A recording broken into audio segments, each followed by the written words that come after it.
ലോക ചാപ്റ്റർ 1 ചന്ദ്ര കിഡിലൻ പടം, ഒരു ഇൻ്റർനാഷണൽ ലെവൽ പടം. സത്യം പറഞ്ഞാൽ മലയാളത്തിൽ നിന്ന് ഇത്ര ഇൻ്റർനാഷണൽ ആയിട്ടൊരു പടം വേറെ ഇറങ്ങിയിട്ടില്ല. മലയാളത്തിൻ്റെ തലവര തന്നെ മാറ്റാൻ പറ്റുന്നൊരു കിഡിലൻ പടമാണ് ചാപ്റ്റർ 1 ചന്ദ്ര. ഇതിനകത്ത് എല്ലാം കൊണ്ടും ഈ VFX ഒക്കെ സത്യം പറഞ്ഞാൽ എങ്ങും തന്നെ മുളച്ച് നിൽക്കുന്നില്ല. എല്ലാം അടിപൊളിയായിട്ടാണ് VFX ഒക്കെ ചെയ്തേക്കുന്നത്. എല്ലാ കാര്യത്തിലും പക്ക. സത്യം പറഞ്ഞാൽ ഇതൊരു മലയാളം പടം കാണുന്നതാണ് നമുക്ക് തോന്നുകയില്ല. ഒരു ഹോളിവുഡ് പടം കാണുന്ന പോലെ തന്നെ നമുക്ക് കണ്ടിരിക്കാം. തുടക്കം മുതൽ അവസാനം വരെ ഒരു സെക്കൻഡ് പോലും ലാഗില്ലാതെ അടിപൊളിയായിട്ട് പടം ചെയ്തിട്ടുണ്ട്. ഇപ്പോൾ എല്ലാ അഭിനയമാണെങ്കിലും എല്ലാ ടെക്നിക്കൽ ഫീൽഡിലും എല്ലാം എടുത്താലും ഭയങ്കര ടോപ്പ് നോച്ചാണ് പടം. പിന്നെ ഇതിനകത്ത് ക്യാരക്ടേഴ്സിനെ പറ്റി പറയാം. കല്യാണി കിഡലിനായിട്ട് വേഷം ചെയ്തിട്ടുണ്ട്.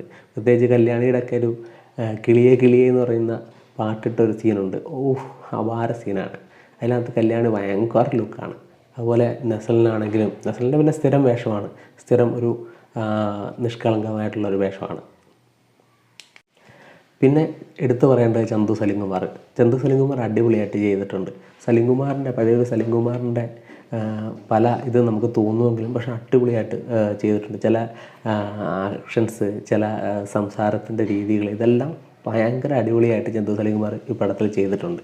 അതുപോലെ നമ്മുടെ സാൻഡി മാസ്റ്റർ, ലിയോയ്ക്കകത്ത് അടിപൊളി വേഷം ചെയ്ത സാൻഡി മാസ്റ്റർ ഇതിനകത്തൊരു മെയിൻ റോള് തന്നെ ചെയ്യുന്നുണ്ട്. അടിപൊളിയായിട്ട് വൃത്തിയായിട്ട് പുള്ളി ആ റോള് ചെയ്തിട്ടുണ്ട്.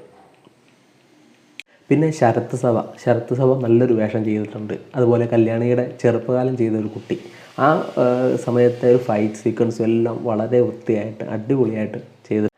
കഥയുടെ പശ്ചാത്തലം വരുന്നത് ബാംഗ്ലൂരിൽ ഇപ്പോഴത്തെ കാലഘട്ടമാണ് കഥയുടെ ഒരു തുടക്കം മുതൽ കാണിച്ചു വരുന്നത്. പക്ഷേ നമ്മുടെ മലയാളികൾക്ക് കൂടുതൽ ഇഷ്ടപ്പെടാൻ നമ്മുടെ കേരളത്തിൻ്റെ പല മിത്തുകളും ഒക്കെ ആയിട്ട് കണക്റ്റ് ചെയ്തുകൊണ്ടാണ് പടം പോകുന്നത് തന്നെ. അതുകൊണ്ടൊരു പ്രത്യേക നമ്മൾ കേട്ട് പറഞ്ഞ പല കഥകളും പേരുകളും ഒക്കെ ഈ സിനിമയ്ക്ക് അത് വരുന്നുണ്ട്.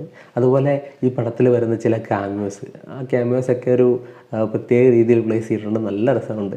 അത് കാണുമ്പോൾ തന്നെ നമുക്കറിയാം മുന്നോട്ടുള്ള വരാനിരിക്കുന്ന സിനിമകളിൽ, ഈ യൂണിവേഴ്സിലെ സിനിമകളിലെല്ലാം തന്നെ അടിപൊളിയായിട്ട് ചില ക്യാരക്ടേഴ്സൊക്കെ പ്രത്യക്ഷപ്പെടാൻ സാധ്യതയുണ്ട്. മ്യൂസിക്കൊക്കെ ജേക്സ് ബിജോയാണ് ചെയ്തിരിക്കുന്നത്. കിഡിലിനായിട്ട് ചെയ്തിട്ടുണ്ട്. പ്രത്യേകിച്ച് കല്യാണിയുടെ സീനിലും അതുപോലെ തന്നെ ക്യാമിയോസൊക്കെ വരുന്ന സീനിലൊക്കെ മ്യൂസിക് കിഡിലെ മ്യൂസിക്കാണ്. മൊത്തത്തിൽ പടം സത്യം പറഞ്ഞാൽ നല്ല രീതിയിൽ ആസ്വദിച്ച് കണ്ടിരിക്കാൻ പറ്റുന്ന ഒരു കിഡിലും പടമാണ്.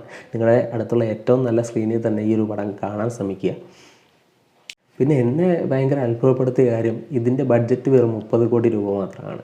സത്യം പറഞ്ഞാൽ ബോളിവുഡിലൊക്കെ എത്രയോ കോടികൾ മുടക്കി ഇതിലും ഒട്ടപ്പടങ്ങൾ ഇറക്കാൻ നമ്മൾ കണ്ടിട്ടുണ്ട്. അപ്പോൾ അത്രയും ബഡ്ജറ്റൊക്കെ സത്യം പറഞ്ഞാൽ ഈ ഒരു സിനിമയ്ക്ക് കിട്ടിയിരുന്നെങ്കിൽ ഇത് വേറെ ലെവലായിപ്പോയനെ എന്നെനിക്ക് തോന്നുന്നു.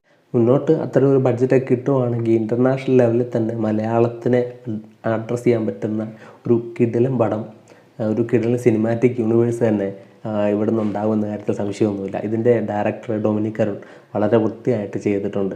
Hats off. സൂപ്പർ പടമാണ്. അപ്പോൾ എല്ലാവരും തിയേറ്ററിൽ തന്നെ മസ്റ്റായിട്ട് കാണാൻ ശ്രമിക്കുക.